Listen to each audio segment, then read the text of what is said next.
E a Bíblia vai dizer que ele então chama um dos seus soldados e pede para que coloque Urias à frente da guerra, para que Urias seja morto. E assim acontece. Urias então é morto. Davi casa-se com Betseba.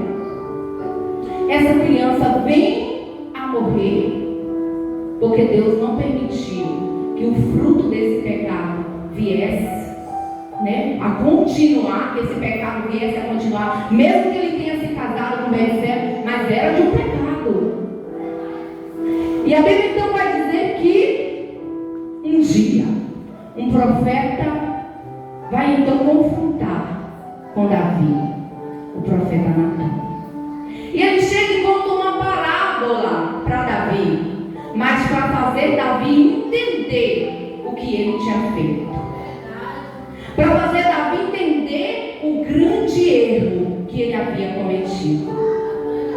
E quando Natan começa a confrontar com Davi,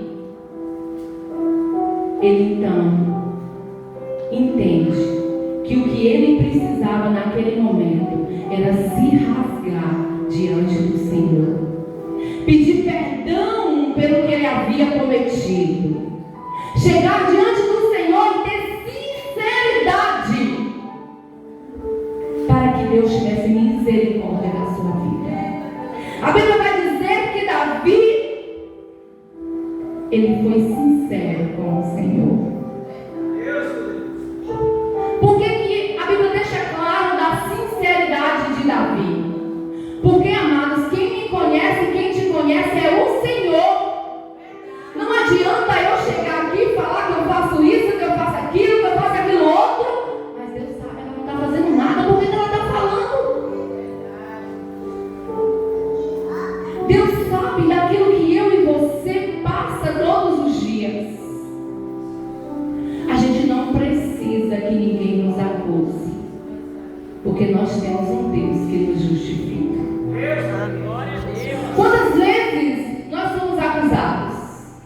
Quantas vezes as pessoas chegam, talvez não cheguem para você, mas chegam até os teus ouvidos, te acusando com palavras, te acusando com coisas,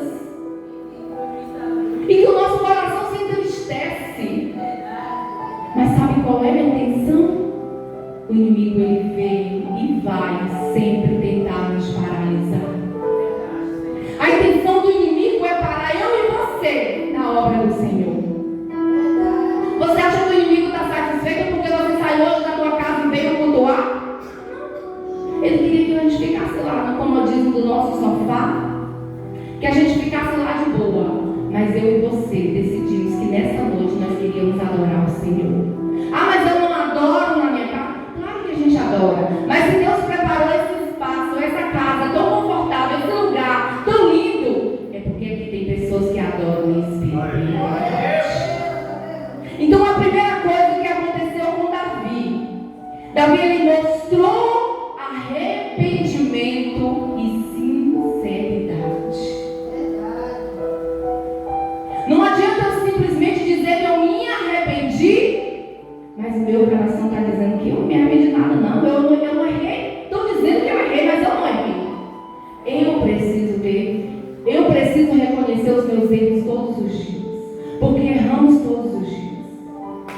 Eu peço perdão a Deus todos os dias, porque eu erro todo dia, eu erro toda hora. Mas a misericórdia do Senhor é maior na nossa vida. Vocês acham que naquela época não tinha pessoas acusando Davi? Que nada, tem que tirar ele tem que deixar de ser rei, ele tem que perder o reinado, ele tem que isso, ele tem que aquilo. Vocês acham que não tinha ninguém acusando Davi? Mas Davi não quis nem saber de quem estava falando dele. Davi chegou e falou assim: Deus, eu errei, eu pequei, arrependido estou, eu preciso da tua presença. Davi chegou para o Senhor e disse: tira tudo de mim, tira o palácio, tira os poderes, tira tudo que eu tenho, tira, mas não retire de mim a tua presença. É a presença do Senhor que nos sustenta, irmãos.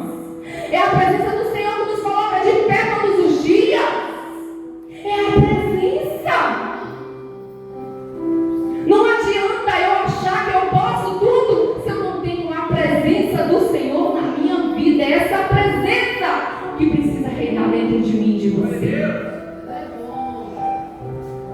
Davi chegou ao ponto de dizer: Senhor, para mim não importa o que as pessoas pensam. O que importa é o que o Senhor pensa a meu respeito. Não ligue porque as pessoas falam. Às vezes você está caminhando para a igreja e tem pessoas falando. Olha lá, de novo? Já foi quantas vezes? Deve estar passando por algum problema para ter ido para a igreja. Não importa. O importante é o que você está fazendo. O importante é o que Deus pensa a teu respeito. O resto não importa. Porque quando Deus olha, Ele olha para o meu e para o teu coração. Ele não olha para o que o povo fala. Davi, ele desejou mais uma vez estar perto do Senhor. Por que ele desejou? Porque quando ele cometeu o pecado, antes do arrependimento, a presença do Senhor saiu da vida dele. Ele não tinha mais. E o que mais Davi sentiu falta foi da presença do Senhor. Não adianta nós caminharmos para a igreja se nós não tivermos a presença de Deus na nossa vida.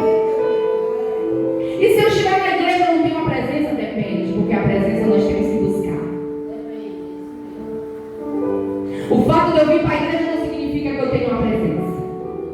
O fato de eu orar não significa que eu tenho uma presença. Porque eu posso simplesmente estar ajoelhando, mas a minha oração não está chegando ao trono da graça. Mas o meu coração precisa ser rasgado diante do Senhor. Eu preciso me ajoelhar e dizer: Deus, eu preciso da tua presença. Não adianta eu simplesmente dizer: ah, Senhor, eu amo tua presença, eu amo estar na tua casa. Ah, Deus, como é bom te servir. Se no meu coração não existe um desejo ardente pela presença do Senhor. E Davi ainda completa, dizendo que a verdadeira alegria vem do Senhor. Ou seja, Davi era um homem que estava sem a presença e um homem triste. Porque o que mais importava para Davi era estar diante do Senhor. Era poder abrir o seu coração e dizer que o mais importante era ele ter a presença do Senhor na sua vida. Eu lembro de algo quando eu falei de julgar, das pessoas apontarem. Eu não sei se eu já contei isso aqui, mas eu não sei se você já passou por um momento de frieza. Eu não saí da presença do Senhor, eu não me desviei, mas eu me afastei da presença. Eu me estive distante da presença, mesmo dentro da igreja. Eu não morava aqui em Tapetinga ainda. E às vezes, o que mais nós encontramos são pessoas para nos acusarem. O que mais às vezes até nós mesmos. Porque o que o inimigo mais quer, como eu já falei, é nos tirar da presença do Senhor. E um dia, mesmo sem forças, eu falei: eu preciso congregar. Eu preciso ir numa igreja hoje. E eu fui. Não era nem na igreja que eu congregava. Era em uma outra igreja. Não conhecia ninguém. Não sabia quem era ninguém. Nem a pessoa que estava pregando não sabia quem era. E geralmente quando a gente está assim, geralmente às vezes a gente quer se esconder. Como se a gente quisesse se esconder de Jesus, né? Parecendo até que Jesus não está vendo aquilo que está no nosso coração. E naquela noite, era uma mulher que estava ministrando a palavra. E ela começou a ministrar, e de repente ela virou e falou assim: ei, você aí atrás. Eu quase que quis fazer assim. Aí ela: é você mesmo, de vestido azul. Sabe o que eu vejo na tua vida, amada? Eu vejo pedras sendo atiradas em você. Sabe? Uma pedra, outra pedra, várias pedras, como se quisessem te acusar. Ei, Deus manda te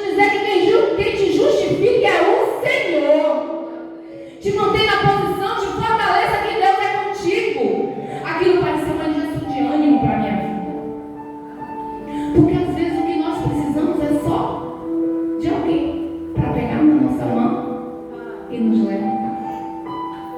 Às vezes o que nós precisamos é apenas de uma palavra, não de acusação, porque essa vai nos derrubar, mas de dizer assim: ó, ei filha, Jesus te ama. Ei filho, Deus é contigo. Mesmo fraco, Deus é força. Mesmo na luta, Deus te sustenta. Muitas vezes o que nós precisamos é disso, mas o que mais o mundo tem é acusadores. A Bíblia conta uma história de uma mulher adúltera. Aquela mulher estava sendo acusada de adultério. E ela ia ser apedrejada. Ela ia ser morta.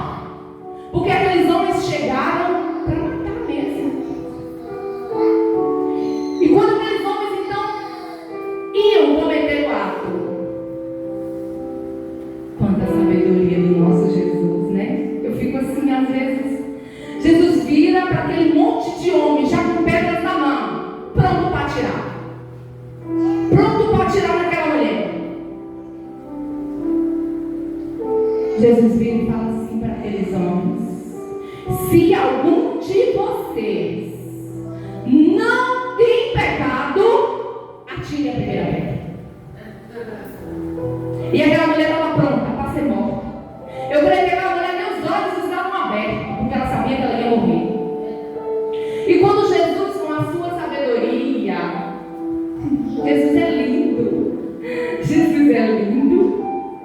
Quando Jesus fala, então, quem não tem pecado, que atire a primeira pedra, aqueles homens começam a sair.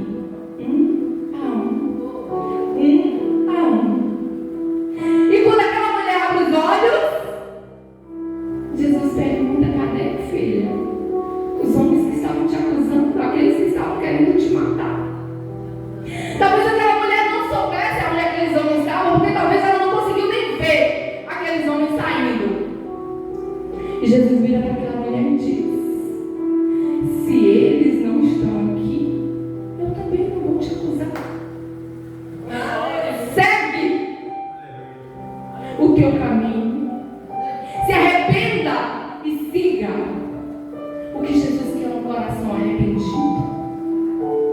O que Jesus quer é que nosso coração tenha realmente um temor a Deus.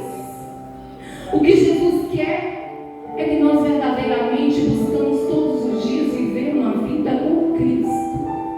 É isso que Jesus quer de mim e de você.